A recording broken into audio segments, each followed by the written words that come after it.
नमस्कार, welcome to my channel achieve your goal. आज के सेशन में हम लोग विसर्ग संधि को देखेंगे और इससे पहले हमने स्वर संधि और व्यंजन संधि को अच्छी तरीके से कंप्लीट किया। आज हम देखेंगे विसर्ग संधि। और शुरू करने से पहले अगर आप लोग मेरे चैनल पे नए हैं, चैनल सब्सक्राइब नहीं किया तो प्लीज चैनल सब्सक्राइब कर दें। वीडियो पसंद आए तो प्लीज लाइक करें और अपने दोस्तों में शेयर करना ना भूलें। अगर कोई आपके सुझाव हो तो प्लीज कमेंट बॉक्स में कमेंट जरूर करें। तो स्टार्ट करते हैं। देखिए, विसर्ग संधि को पहले देखते हैं कि आखिर विसर्ग संधि का अर्थ क्या है। तो विसर्ग, देखिए विसर्ग का ये चिन्ह होता है और विसर्ग के साथ स्वर या व्यंजन को मिलाने से जो भी विकार यानी जो परिवर्तन होता है उसे विसर्ग संधि कहते हैं। ठीक, विसर्ग के साथ स्वर या व्यंजन को मिलाने से जो विकार उत्पन्न होता है उसे विसर्ग संधि कहते हैं। ये तो इसकी एक परिभाषा हो गई। आप देखते हैं आखिर इसकी क्या नियम है, कैसे हम पहचानेंगे विसर्ग संधि है और कैसे उसको विच्छेद करेंगे, कैसे उसको संधि करेंगे। ठीक, चलिए।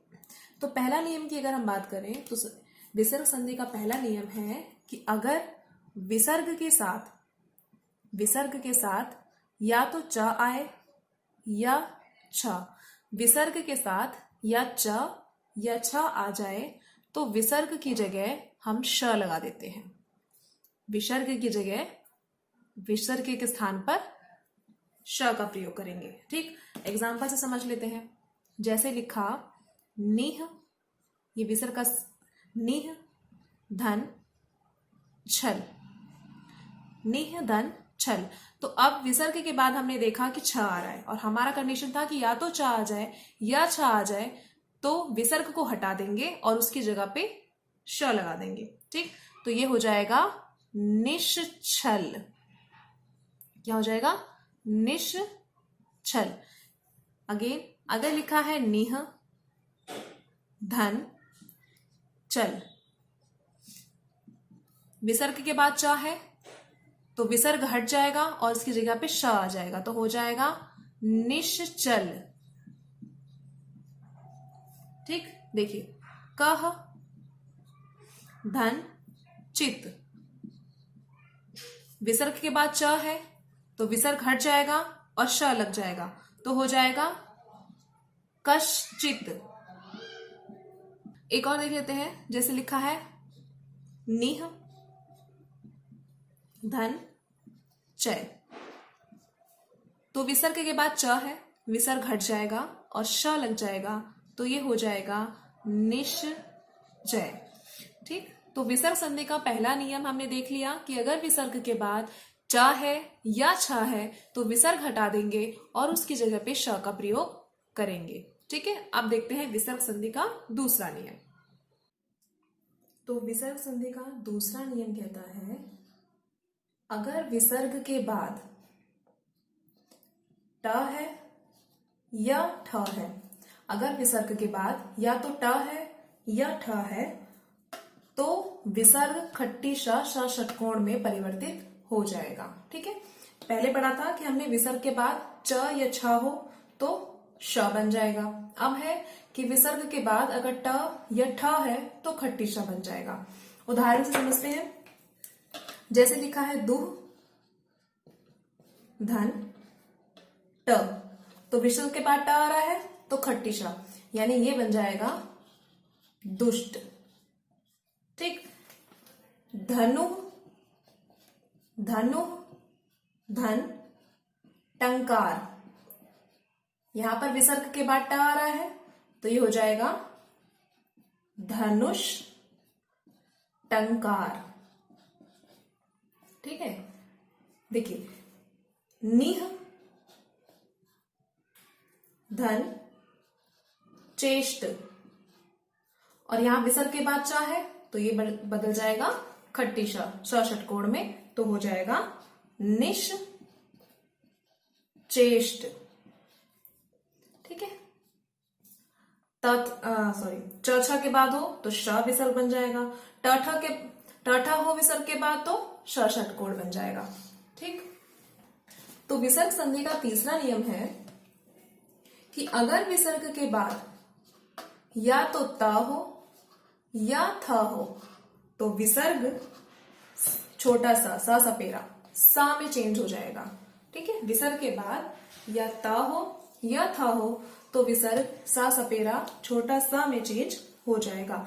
जैसे एग्जांपल देखते हैं, दुह धन तर, तो ये बन जाएगा, अब विसर्ग के बाद ता है तो ये बन जाएगा दुस्तर। ऐसे ही अगर लिखा है निह धन तेज, तो विसर्ग के बाद त है तो ये हो जाएगा निस तेज। ठीक, नेक्स्ट अगर लिखा है निह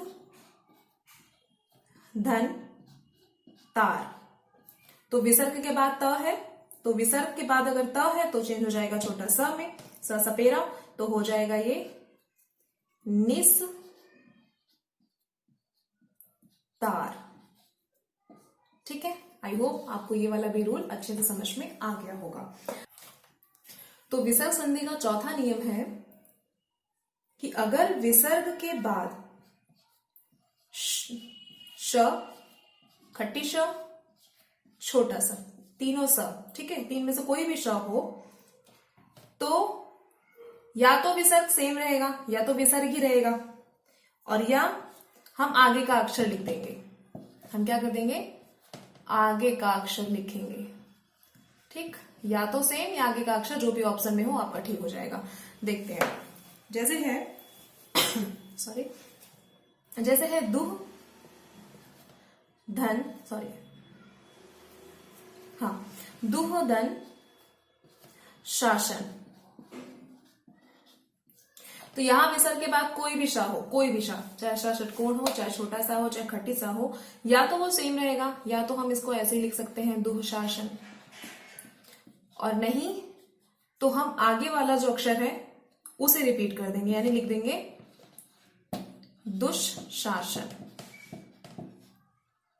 ठीक, दोनों में से कोई भी लिखा जा सकता है। एक और देख लेते हैं, जैसे लिखा है निह धन संदेह, तो विसर्ग के बाद स है तो या तो हम निह संदेह ऐसे ही लिख दें, ये भी करेक्ट है, और नहीं तो ये अक्षर जो आगे वाला अक्षर है इसको रिपीट कर देंगे, तो ये हो जाएगा निस संदेह। दोनों करेक्ट है, दोनों ही ठीक रहेंगे, चाहे आप विसर्ग हटा के लिखें और चाहे विसर्ग के साथ लिखें। ठीक है, अगर विसर्ग हटाते हैं तो आगे वाले अक्षर को रिपीट कर दीजिएगा, अगर विसर्ग नहीं हटाते हैं तो विसर्ग के साथ ही ऐसे रहने देंगे। तो विसर्ग के बाद अगर कोई भी श हो तो या तो विसर्ग के साथ ही वो अक्षर लिखा जाएगा या एक बार और लिख देंगे आधा। ठीक है, चलिए नेक्स्ट देखते हैं।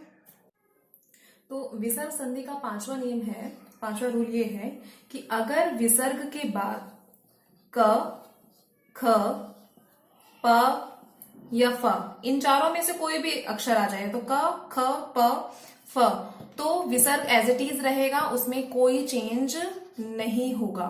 ठीक है, एग्जाम्पल देखो, जैसे लिखा है रजह धन कण, तो विसर्ग के बाद क आ गया तो कोई चेंज नहीं होगा, हम लिख देंगे रजह कण, रजह कण, नो चेंज। लिखा है दुह फिर ख, तो विसर्ग के बाद ख आ गया तो ये सेम रहेगा, विसर्ग नहीं हटेगा, ये हो जाएगा दुख। ठीक, जैसे लिखा है अंत है करण, अंत है धन करण, तो विसर्ग नहीं हटेगा क्योंकि विसर्ग के बाद क है, और विसर्ग के बाद अगर क, ख, प, फ में से कुछ भी आ जाए तो विसर्ग नहीं हटेगा, तो ये हो जाएगा अंत है करण। ठीक, तो ये वाला भी रूल आपको समझ में आ गया होगा। अब नेक्स्ट देखते हैं।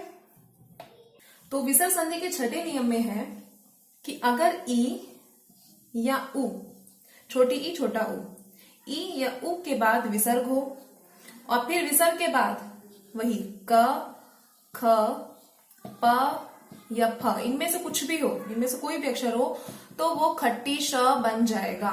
ई या उ के बाद विसर्ग, विसर्ग के बाद क, ख, प, फ में से कुछ भी हो तो वो खट्टी श बन जाएगा। ठीक है, ये भी पेपर में बहुत पूछा जाता है। जैसे लिख दिया निह धन कपट, निह धन कपट, ई है ना, पे की मात्रा है ना, तो ई हो गया यहाँ आपका, छोटी ई है, और विसर्ग के बाद क है तो ये हो जाएगा निष्कपट। ठीक, बाकी सब तो इजी है, एक आधी होंगे जो ऐसे आपको थोड़ा सा ध्यान देके समझना पड़ेगा। तो ये हो जाएगा निष्कपट। अब लिखा है दुह धन कर्म। ठीक, अब देखो छोटा ऊ है विसर्ग से पहले और विसर्ग के बाद क है तो ये हो जाएगा दुष्कर्म। क्या हो जाएगा? दुष्कर्म। निह धन फल। तो विसर्ग से पहले छोटी ई और विसर्ग के बाद फ है तो ये हो जाएगा निष्फल। क्या हो जाएगा? निष्फल। अगर विसर्ग से पहले छोटी ई या ऊ है, विसर्ग के बाद क ख प फ में से कुछ भी है तो वो खट्टी शा में परिवर्तित हो जाएगा। कौन? विसर्ग। ठीक है, चलिए नेक्स्ट देखते हैं। नेक्स्ट है 7th। नेक्स्ट में कह रहा है कि अगर छोटा अ हो और पहला, ये पहला जो मैं लिख रही हूँ ना, पहला वर्ण, ठीक है ना, पहला और दूसरे वर्ण को छोड़कर, ना तो पहला हो और ना दूसरा हो, और अंतस्थ व्यंजन य र ल व, य र ल व और एक और जोड़ लीजिए ह। ठीक है, अंतस्थ व्यंजन हो गए य र ल व और एक और जोड़ लेते हैं ह। और इनके बाद अगर विसर्ग है तो विसर्ग बदल जाएगा ओ में। इनमें से कुछ भी हो विसर्ग से पहले तो विसर्ग ओ में बदल जाएगा। कैसे? देखो एग्जांपल से, सब पेपर में आए हुए हैं। जैसे लिखा मैंने मन है धन ज। अब विसर्ग से पहले देखिए क्या है, न है। ठीक है, तो क्या हो जाएगा? ओ, मनोज। ठीक है, अब लिखा है वयः धन वृद्ध। वयः धन वृद्ध, तो यहां देखिए यह है विसर्ग से पहले तो ये वयो हो जाएगा, ओ हो जाएगा, वयो वृद्ध हो जाएगा। क्या हो जाएगा? वयो वृद्ध। पूरे है धन हित। अब देखिए विसर्ग से पहले र है, ठीक, और विसर्ग से पहले र है तो ये हो जाएगा पुरोहित। क्या हो जाएगा? पुरोहित। ठीक है, तो यहां से हमारा 7वां नियम भी कंप्लीट होता है। नेक्स्ट देखते हैं इसकी तो एक दो एग्जांपल और आपको बता देती हूँ जो अच्छे से क्लियर हो जाएगा। जैसे लिखा है यश है धन गान। ठीक, तो ये हो जाएगा यशोगान। क्या हो जाएगा? यशोगान। मनः धन वेग। अब इसी पे ध्यान देंगे, विसर्ग से पहले देखिए क्या है, न है ना, तो ये हो जाएगा मनोवेग, ओ में बदल जाएगा। क्या हो जाएगा? मन वेग का हो जाएगा मनोवेग। ऐसे ही अगर मन है धन हर है तो मनोहर, मन है धन विकार तो मनोविकार। ठीक, अब शायद आपको ये क्लियर हो गया होगा। तो नेक्स्ट नियम देखते हैं। 8वां नियम है कि अगर आ को छोड़कर, आ को छोड़कर ना तो अ हो ना आ हो, कब हो ये हो विसर्ग से पहले और विसर्ग के बाद हो र, तो विसर्ग का लोप हो जाएगा। लोग समझते हैं, लोप का मतलब है विसर्ग हट जाएगा, तो विसर्ग का तो लोप हो जाएगा। और अगर हर्स्व स्वर है, ये मैंने आपको पढ़ाया है वर्णमाला में, अगर आपने नहीं देखा हर्ष स्वर दीर्घ स्वर तो आप लोग देख सकते हैं। तो हर्ष स्वर दीर्घ स्वर में बदल जाएगा। ठीक, हर्ष स्वर में किसमें बदल जाएगा? दीर्घ में। अब कुछ नहीं है, एग्जाम्पल देखिएगा अभी सब समझ में आ जाएगा। जैसे लिखा है निह धन रोग। अब यहां देखो विसर्ग से पहले अ को छोड़ के कुछ भी हो, ई है चलेगा, अ नहीं होना चाहिए, उसके बाद रा है, रा बिल्कुल है, पहले भी देख लिया और बाद में भी देख लिया, तो ये विसर्ग का लोप, विसर्ग तो हट जाएगा, हर्ष दीर्घ हो जाएगा। हर्ष क्या हो जाएगा? दीर्घ। ये छोटा है ना, हर्ष स्वर है, छोटा स्वर है, दीर्घ, तो ई का दीर्घ ई हो जाता है, यानी बड़ी ई, तो ये हो जाएगा निरोग।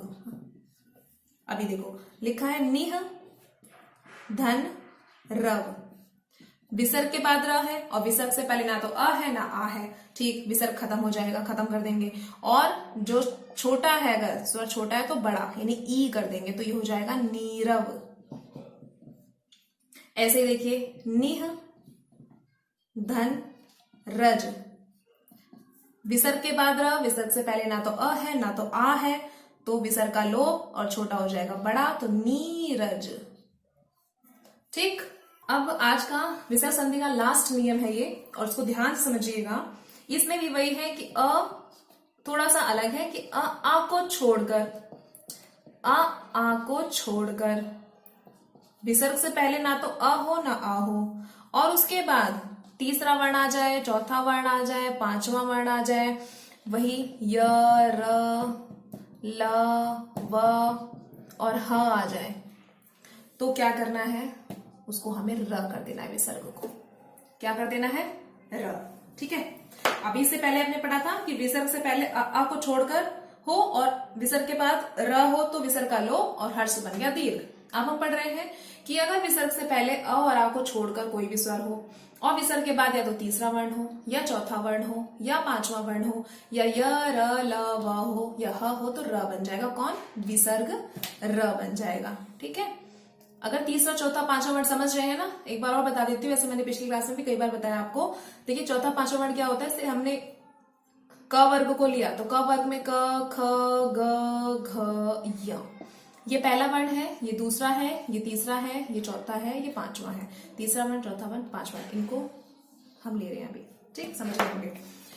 तो एग्जाम्पल देखते हैं, जैसे है निह, धन, दय, निह, धन, झर,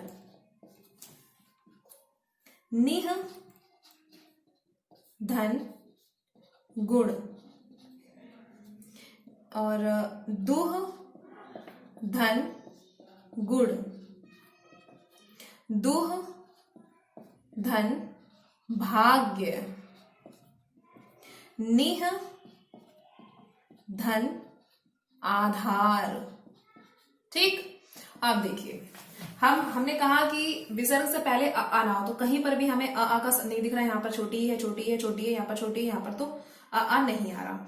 और विसर्ग के बाद तीसरा चौथा या पांचवा वर्ण हो, त, थ, द तीसरा वर्ण, च, छ, ज, झ चौथा वर्ण, क, ख, ग तीसरा वर्ण, ग तीसरा वर्ण, प, फ, ब, भ चौथा वर्ण।